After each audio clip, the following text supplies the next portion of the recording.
Балалар, әдебиеттік оқу пәнінен бүгінгі өтетін тақырыбымыз ғажайып әлем, адам, балық.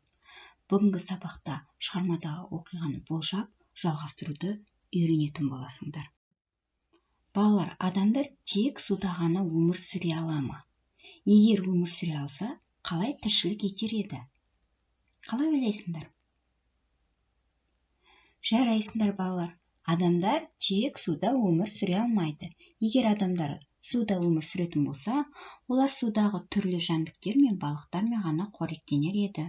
Суда барлық адам өмір сүру мүмкін емес.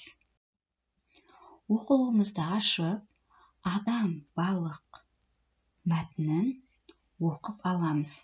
Балалар, видео сабақты тоқтатып тұрып, міндетті түрде ең бірінші адам, балық мәтінін оқып шығамыз.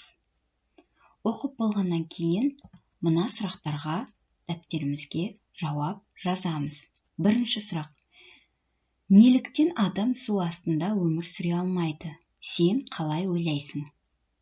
Екінші сұрақ. Ихтиандр неден сақтану керек? Үшінші сұрақ. Оның достарын ата. Төртінші сұрақ. Дельфинге не болды? Бесінші сұрақ. Дельфинге кім көмектеседі? Келесі балалар, мына суретке назар аударайық. Мәтінге сүйеніп, сурет бойынша Ихтиандрдың киімі, заттары туралы әңгімелеп беріңіздер. Қараңыздар, балалар, Ихтиандрдың киімі қабыршақты костюм, көзілдірік, биялай. Оның қабыршақты костюмі желбезекпен тыныс алуына көмектеседі және басқалардан қорғайды. Биялайы шапшаң жүзуіне көмектеседі.